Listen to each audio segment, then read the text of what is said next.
Okay. Just going to also play the audio. Tasmadasyo mahabaho nigrahani sarvashah indriyanindriyartebhyas tasya prajna pradishtida. Okay. Let's do the audio. Tasmadasya mahabaho nigrahitani sarvashah indriyan indriyarthebhyas tasya prajna pratishtita. Okay.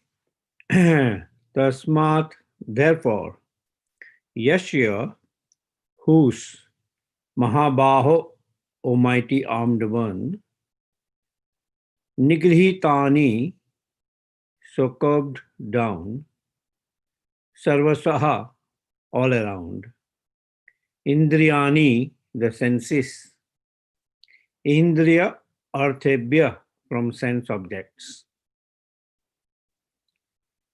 Tasya, his pragya, intelligence, pratisthita, fixed. Translation purport by His Divine Grace A.C. Bhaktivedanta Swami Prabhupada. Prabhupada ki jai.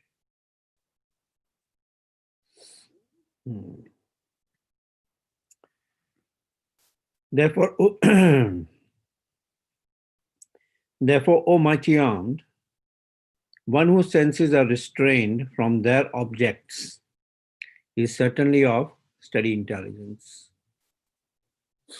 Purport.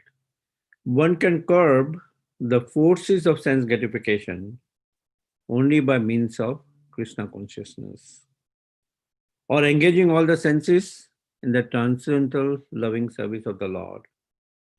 As enemies are curbed by superior force, the senses can similarly be curbed not by any human endeavor, but only by keeping them engaged in the service of the Lord. One who has understood this, that only by Krishna consciousness is one really established in intelligence, and that one should practice this art under the guidance of a bona fide spiritual master, is called sadhaka, or a suitable candidate for liberation. Om Agnanatimirandasya Gyananjana Salakaya Chakshurmitan Yena Tasmai Shri Guruve Namaha Shri Chaitanya Manavistam Swapitam Yena Bhutale Swamrapa Kadamayam Dadati Swapadantikam.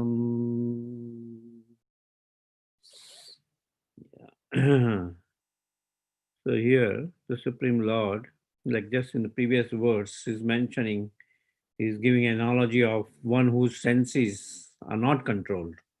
What happens, right?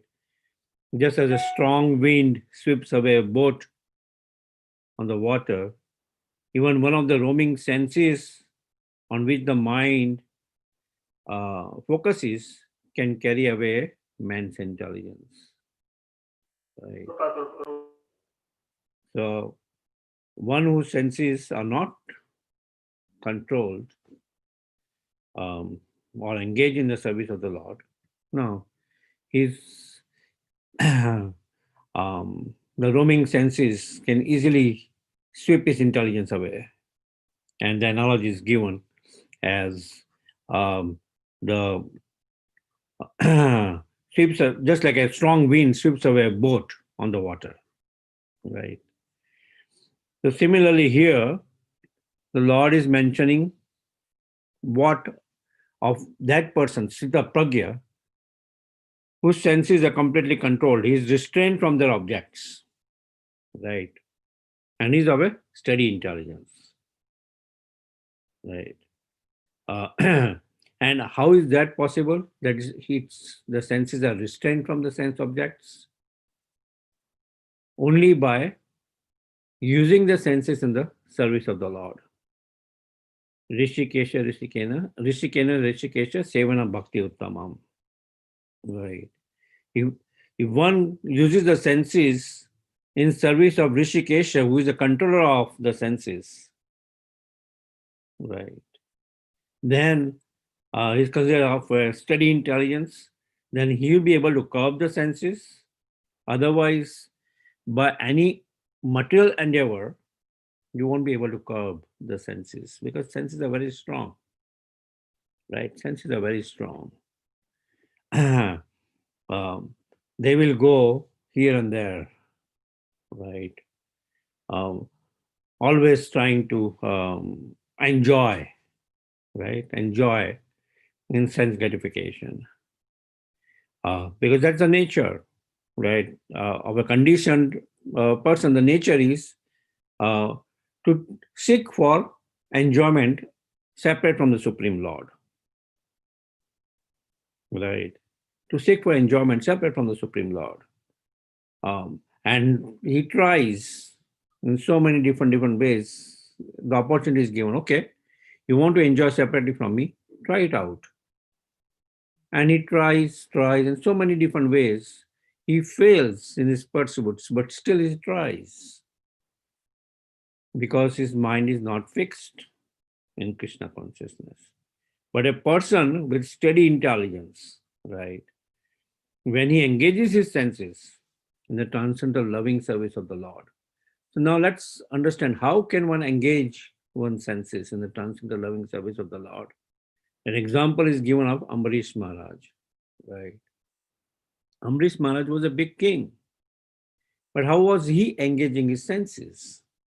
He will use his no feet to walk to the temple of the Lord. He will use his sight to see the Lord. He will use his ears to hear the holy name of the Lord. Kirtan, no, it's like just a person hearing kirtan, right? The same sense of hearing. Either you can completely engage that senses in sense gratification by hearing all kinds of nonsensical acts, right? Oh, this news, oh, that news, oh, riot in the capital, oh, no, Trump, oh, this, and so many things. Our sense of hearing will be bombarded left and right. But if that same sense of hearing is used in hearing Krishna Katha, in hearing the kirtan of the Supreme Lord, in hearing the chanting of the holy name of the Lord, then that sense is controlled, that sense is calmed. Otherwise, no means with flickering in no means mind, our the senses of hearing could lay us astray. These news, oh, let me see, oh, what that person is talking about. Let me hear what that person is talking about. Let me hear his commentary. Let me hear that. Right? Each and every moment, it's wavering. Right. Similarly, the sense of sight. Right. It wants to see this. It wants to see that. Oh, let me flip to that message. Whether how many people like my message, how many people this social media, that social media. The sense of sight can go crazy. Like examples are given. That means that different living entities also, each and every sense is dominant, right? Example is given of a sense of sight that the insects get attracted, the flies get attracted when they see the huge form of fire. And what happens? They try to dive in and then they get killed, right? Similarly, the sense of hearing, the deer is very attracted by the sense of the soft music which the hunter is playing. And they go towards that music, and then the hunter captures them or kills them. Sense of smell. A devotee gets attracted by the sense of, okay, the flower is offered to the Lord, let me smell that flower. Right. And that's how he engages, a man of steady intelligence, he engages his sense of smell. in that way. The person whose sense of smell is not controlled, right? He goes here and there to smell. Oh, this smell. Ah, oh, let me use this cologne. Let me use that cologne. And no, and where did all this cologne get invented? In France, where the king would hardly take the bath. And okay, let me use all this cologne. Now I smell good, so that I can attract the opposite sex. For sense gratification. Nothing else, for sense gratification. But same sense, if it is used in smelling the flower, we have an example where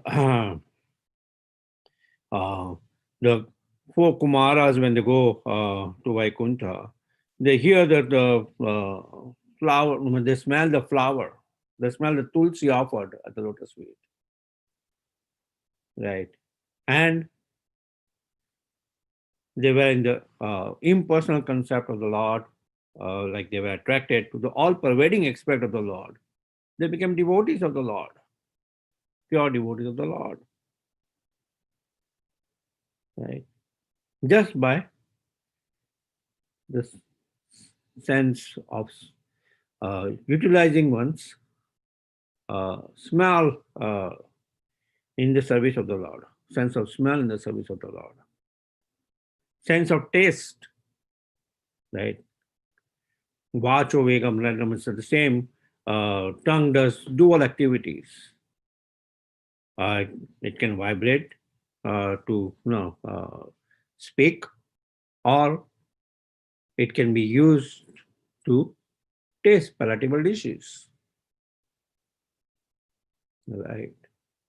And the same sense of taste, we see a fish, right? It gets attracted. It cannot control the sense of taste. So it gets attracted to this food, which is attached to the bait of a fisherman, right? And what happens? Immediately it goes to eat that food, and it gets killed, it gets captured by the fisherman, right? So it's mentioned now this tongue, which has dual purpose to control the speaking, as well as tasting. Now, a man of steady intelligence will control his tongue by always using it by glorifying the names of the Lord, by speaking Krishna Katha, or a materialist who loses complete control of his tongue, right? What would they do? They will put each other down. They will use it for destruction,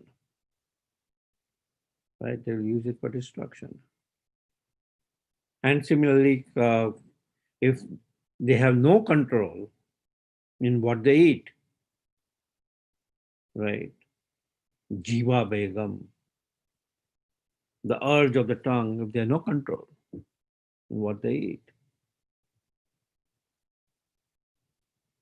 right? And through that no control what they eat, then Udara Pasta, the control of the stomach and control of the genitals, straight line. And ultimately, he is completely in sense gratification, right? No compassion for any living entities. Eat whatever you want. Kill an animal, no problem.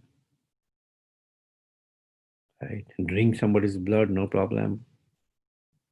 Right? A sense of no uncontrolled tongue. Well, the same sense of taste can be used by honoring Krishna Prasadam, sanctified food offered to the Lord. Right? And thus he can be fixed in Krishna consciousness. He can control the urge of his tongue, he can control the urge of his stomach, he can control the urge of his genitals by feeding Krishna Prasadam. Right? Because it purifies. It purifies a person. It purifies a person. Right? So all these senses, when used in the service of the Lord, that person is called a person of a steady intelligence. When it is not used in the service of the Lord, that person is completely in sense gratification. And then it can lead into the next verse, Yani Shasara Bhutanam Tasyam Jagata Samyami Yasyam Jagriti Bhutani Sani Sa Pashatamana. Now, because there are two kinds of intelligence, right? Somebody who is attracted to self-realization, right? Spiritual realization is a steady intelligence, while the other person is attracted towards sense gratification, right? Is attracted towards sense gratification. His intelligence is vishaya, means on different sense objects. Is attracted. While a man of steady intelligence is attracted to what? Atma, the Atma Pravaha. Right? Means it's called self-realization. He's attracted to self-realization. And because he's attracted to self-realization, now he is always fixed. He is not in ignorance, he is not in darkness. Right. And that's where we'll come to the next verse where Krishna says, what is night for all beings is a time of awakening for the self-control. Right. Why it is night for all beings? Because they're in darkness, they're in ignorance of self-realization. They do not want to hear the topics of self-realization. Right. They just want to gratify the senses. So that's why it is considered as night for all living beings. But a person attracted to self-realization, Sthita Pragya, is awakened. He remains awakened to this, where the materialist is always asleep and thinking about sense gratification and dreaming, in a dreaming stage. Like a donkey, he does not get sense gratification. He thinks that, when I will carry this load of my master from here to there, I will get nice prasad there, nice eatable. Absorbed in sense gratification. Right. And the time of awakening for all beings, where all beings are kind of awakened to, material pleasure, material happiness, delusion, this, that. The man of steady intelligence is undisturbed by any of those things. Right? He's undisturbed of any of those things. The introspective sage is undisturbed.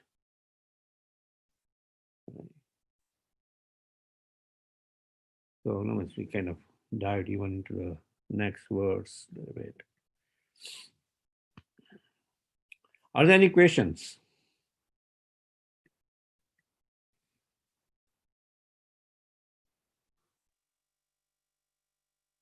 Ravi, I have a question. I can either ask later or I can ask now. Go ahead. Okay, so the souls and who call themselves regulated souls, not realized souls, who think that they can regulate the senses, they can, in a very regulated way, controlled way, can enjoy the material things. Okay, I'm eating such a day, I'll eat such a thing, and such a day I will do that sensual thing. I mean, people there are who think life can be controlled. Are they in a some? Is that foolishness? I mean, they're bound to get trapped. Yeah. Unless the senses are engaged in the service of the Lord, right? You'll always see them. They may say, "Oh, okay, I'll control my eating," right? And then And they're also doing their the speech won't be controlled. Their sight won't be controlled. Oh, let me flip this TV channel, that TV channel, this movie, that movie. they also say that we going to the temple on weekends, we doing our puja Yeah. evenings. So they do moments, but still, they're also now they'll want to talk instead of really hearing about self-realization. Well, some prajalpa will be going on, right? Where no, it's okay. It's good that they're coming to the temple, but ultimately coming to the temple is for self-realization. Just like when you go to a hospital, you don't just go to an hospital to visit. You go to the hospital to cure your material disease. Similarly, you don't go to a temple just to visit. Temple is not like a visiting place. You go to a temple for self-realization, to cure our disease of material sense gratification. That should be the mood of going to the temple. That should be the mood of going to the dham. Right? That words. Otherwise, it's swa eva gokhara. One who just goes to a pilgrimage place just for, oh, I want to go to this pilgrimage place, I want to go to that pilgrimage place, without coming in contact with a self or without searching for a self-realized person there, is swa eva gokhara. Right? It's going from one place to another place just for sense gratification, though it may be a pilgrimage place. Right. Real purpose of going to a dham, real purpose of going to a temple is self-realization. Increase, we meet likely minded people, we tushyanti cha namanti cha, we discuss, converse the topics about the Supreme Lord, because the environment in the temple, environment in the dham is more conducive for spiritual advancement. That's why you go to that environment, so that you can meet likely minded people, so that where even like you, why do we go to Vrindavan? We go to Vrindavan because even there a rickshaw wala would be chanting Radhe Radhe. Right. But in Vrindavan, if I have to think about, where is the best pizza I will get in Vrindavan? Where is the best ice cream I will get in Vrindavan? I'm carrying my sense gratification senses there. I'm not trying to realize the dham. I'm not trying to increase that, okay, I go to a dham. I should be thinking about increasing my devotional service. Right. Swa eva gokhara. Is that all right, Puneet Prabhu? Yes, Prabhuji. Thank you. Okay. Any other questions?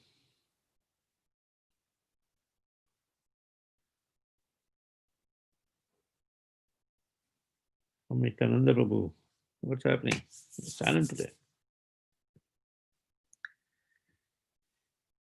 You sent a text to remind you, Prabhu. Yeah, okay. Krishna Namanand Prabhu had already answered that, but if you have some points, I'd love to hear from you too. Okay. So let's try to understand that question. So if you can go in, because there were different questions. One is the question about deity worship, Archanam, right? And what was that about Archanam? That was, isn't that sufficient? Is that Kanishta Adhikari, right? Or something like that? Or neophyte stage? The question was that Prabhupada in one of the purports, Canto 4, has said that, a person who is in Krishna consciousness but doesn't share it with others, Yeah. his realization is incomplete. Similarly, a person who is doing deity worship only, then that is in the Kanishta Adhikari stage. And the understanding is to go back to Godhead, one needs to be in the perfected stage of Krishna consciousness. So, you have to preach. And even Mahaprabhu said, Yarade Katara Kaho, Krishna Upadesh. Even Bhagavad Gita, Krishna says, the one who shares this knowledge, Krishna consciousness, is the most dear to me. So, but at the same time, we also have the instruction that 9 processes of Devotional service, yes. devotional service, in which Archanam is one of them. Yeah.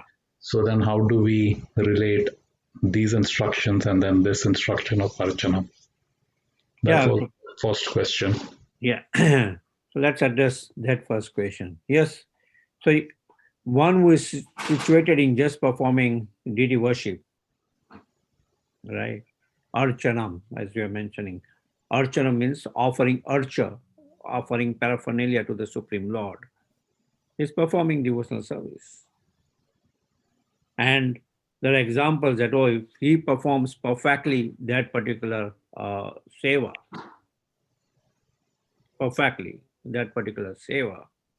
he can go back to Godhead, right? I think the example is of Prithu Maharaj. Archanam, offering articles to the Supreme Lord. By performing that seva itself, he can go back to Godhead. But when he's performing that deity worship, if he becomes oblivious of all the other things which is happening around him, right? That, I don't want to think about the devotee. I just want to think about me and the deity. That's it. Who is a devotee? I'm the only devotee. Everybody else is in Maya. That kind of consciousness is in the Kanishta Adhikari stage, where he thinks about only him and the deity, but not about any devotees. Right? A person who is completely absorbed in serving the Supreme Lord, will think about it, even a small living entity, if he is in that advanced stage, in that purified stage. But a Kanishta, as you're mentioning, the beginner stage, you just think about the deity. You don't think about any of the devotee. You commit Vaishnava Aparadh left and right. So a proper understanding is given that a pujari, while offering, right, archanam to the deities, if he sees a devotee coming to the temple, if he sees a sannyasi coming to the temple, he stops his deity worship for a moment, makes sure that that person is properly seated, and then continues his deity worship. Right? He cannot be just ignoring that person. Once a person, when he ignores other devotees, then thinking that he is serving the deity, in fact he is not serving the deity. That's what it means when Sri Prabhupada mentions that deity worship, if he's just involved in deity worship, but more in depth is in that context, Srila was mentioning not the art of deity worship. Now, even we see Bhakti Siddhanta Saraswati Maharaj, Srila Prabhupada, they all had deities and they were worshipping the deity. But at the same time, they had full respect for the other devotees. Right? And many of our sannyasis, many of our senior devotees, we see them worshipping the deities. Right. So that's one point where that Kanishta thing comes, where the Kanishta, in that Kanishta stage where he just thinks about him and the deity, but he does not think about the other devotees. Then he is at that Kanishta stage. Is that okay? So that's that part of it. What's the second part of it? Then we had this Bhajananandi and Ghostanandi. Yeah, that was part of the first question where the entire thing is the understanding was that we should be sharing whatever we know with everybody. And there are two types. One is Bhajananandi, Goshtanandi. Yeah. So my understanding is the Goshtanandi is like how Shravanam Kirtanam is the recommended process of all 9 for Kali Yuga. Then of course you do deity worship because that develops attachment to the Lord. So then the Goshtanandi, the person who will then be able to share Krishna consciousness with others. The second question was when we're trying to develop attachment to Krishna, and there are so many activities, countless activities one can engage with Krishna, but then each one of us has a certain nature. So some may like to do cooking, some may like to do preaching, some may like to do kirtan, some may like deity service, whatever. Whatever be the case. Yeah. So then it is very easy that I'm doing the service because it gives me pleasure. I like to do kirtan because I enjoy music. And the whole understanding of Krishna consciousness is for Krishna's pleasure, not my pleasure. So it may seemingly seem to be a devotional act, but in a sense it is, I'm there, and then okay, fine, it's for Krishna. So then we could get trapped into it. It becomes a kind of a sense gratification. So I'm doing kirtan, I'm saying Hare Krishna, we are singing it, and it's giving me a lot of joy. But because it gives me joy, I engage in it. And so how do we avoid that trap? Because Maya can even come in devotional service also. She can trap us anywhere. Yeah. So how do we avoid that trap? That's a good question. So I would think, first of all, that service itself, if somebody just engages in that service of chanting, right, kirtan, if he just engages in the service of kirtan, we're talking, and we know that was Shravanam Kirtanam Vishnu Smaranam. So just by kirtan, he can go back to Godhead. If he's really engaged in kirtan. Now, a good point which you made, kirtan for his pleasure, kirtan for the Lord's pleasure. What is an example of kirtan for his pleasure? Right. Kirtan for his pleasure would be an example that, now I have a wonderful voice, I'm doing kirtan, and see, I'm able to attract so many other people. So I'm always thinking about not the Lord, but so I have that kind of subtle sense gratification. Nam la pratishta, which is considered as Sukarara Vista, stool of, right? Sukarara Vista, my that, right?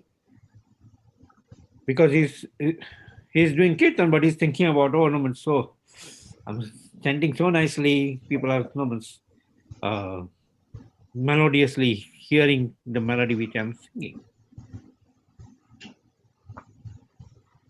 There was this wonderful example which you can give that in years back during Srila Prabhupada's time in Mayapur, there was this huge, very good singers came, and they were very nicely had the right bite of the midanga and right melody. They were singing. And Srila Prabhupada got it stopped. That they're not singing for the Lord, they're singing for just then name, Namla Pratishta. Now, at the same time, if somebody is just singing for the Lord, we have seen devotees where whether there is people or they are not people, they are just going on singing for the Lord. For the Lord's pleasure. Right. For the Lord's pleasure.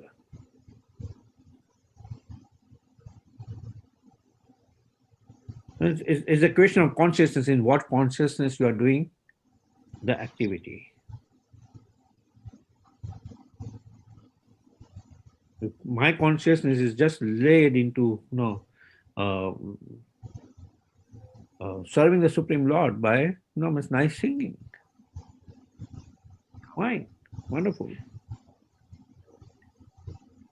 The other example where one devotee said, Srila Prabhupada, I'm very much attracted, like Haridas Thakur used to chant 192 rounds of the holy name every day,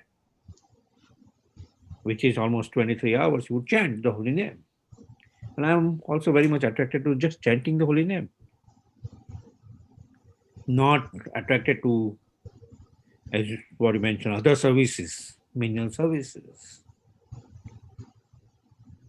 Like serving in the field, serving, in Mayapur, there are like fields. Serving the field, serving the kitchen. I'm not attracted to that. I'm just attracted to chanting. Srila Prabhupada didn't say that, oh, why not this, why not that? He said, oh, very, very nice, very nice.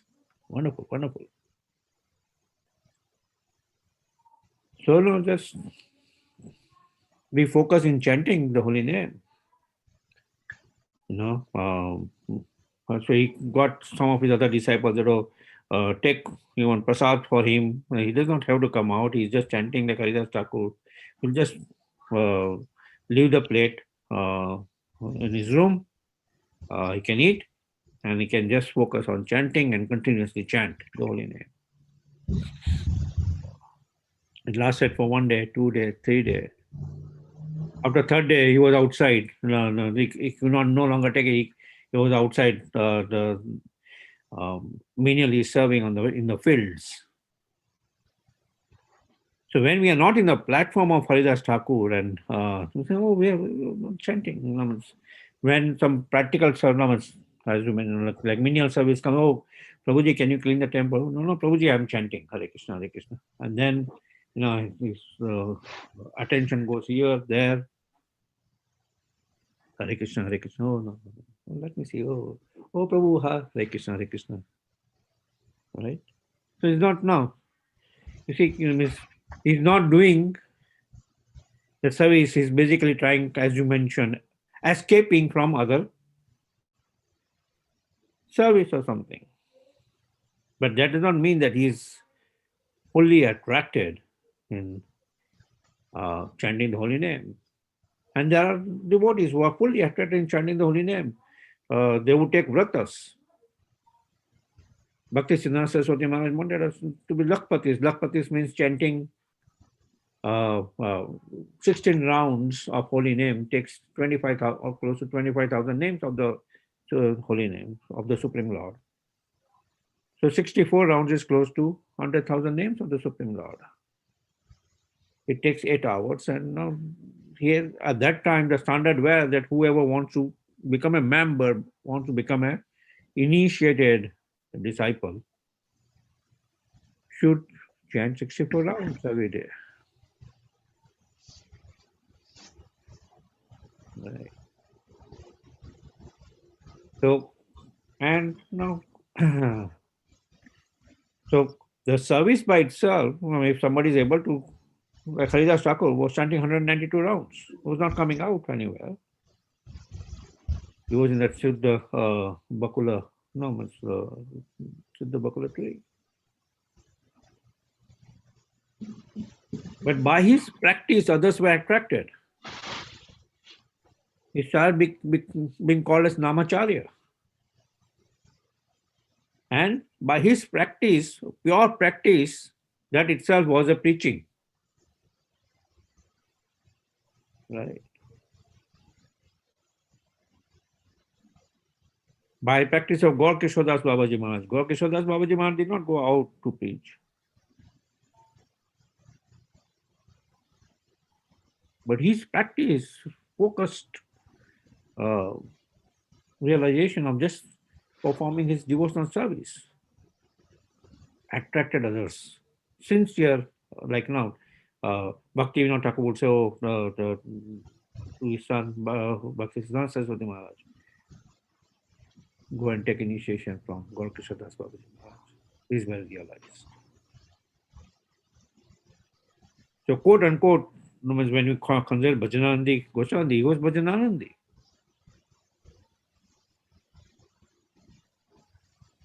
So I won't count that, oh, yes, we are in the mood of preaching. Chaitanya Mahaprabhu, no, he sent the Goswamis to excavate different pastimes of Vrindavan and preach Krishna consciousness, write books, preach Krishna consciousness. At the same time, if somebody is in the mood of, like Haridas Thakur, is in the mood of just chanting the holy name, fine.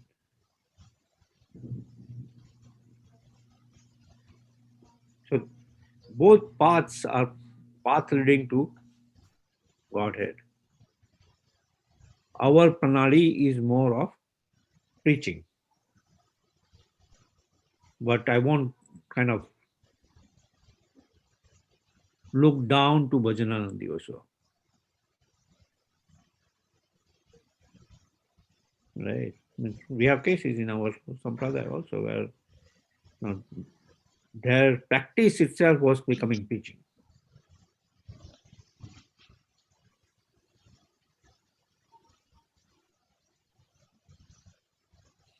Is that all right, Amit? Yes, Prabhu, you answered what I was looking for. I had asked the same question several years ago to my Guru Maharaj.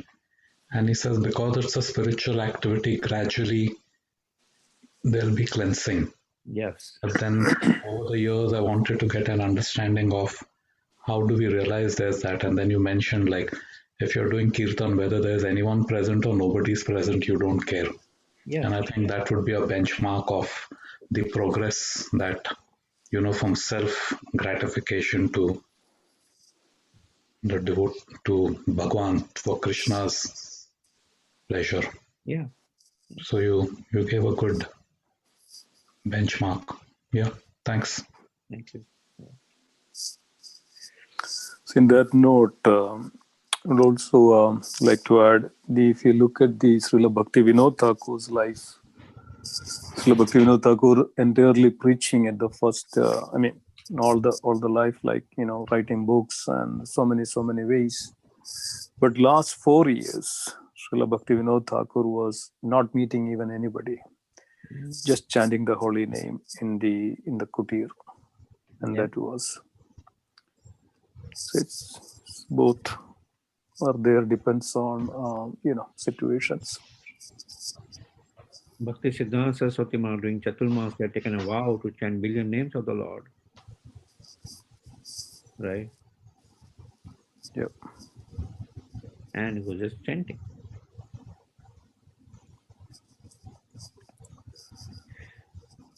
Yeah.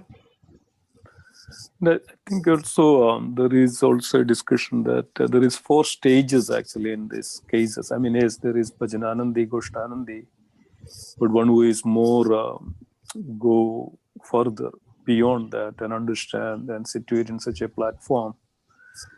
So that's the highest stage of even, in the sannyasa order itself, that there is a Paramahamsa stage. Yeah, those are 4 stages of Yeah. sannyas, Bauddhaka, Yes. Good. Parivrajakacharya, Good. Paramahamsa. Yeah. So Srila Prabhupada took this position of Parivrajakacharya. The reason for that, so that Parivrajakacharya can go and meet the people and at the same time preach and cultivate this Krishna consciousness. So Srila Prabhupada was some point Paramahamsa stage, but came down to the Parivrajakacharya stage in order to preach. So, yeah, I mean, we can see that this in everybody's example. We can see that both are there. Yeah. The Paramahansa stage is the stage where you don't make a discrimination between a devotee and a non-devotee. But the moment you don't make a discrimination between a devotee and a non-devotee, you cannot preach. Yep. For preaching, you have to make a discrimination that devotee and non-devotee. That's why, though they may be on an Uttamadhikari platform, they come down at a lower rung to make that discrimination and then preach accordingly to that person's level.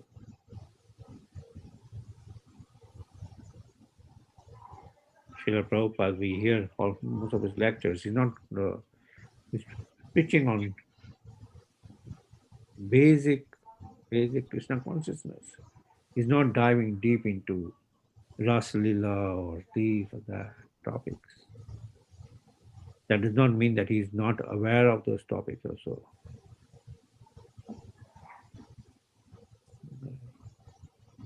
But for people on those stage, you need to preach basic remedy.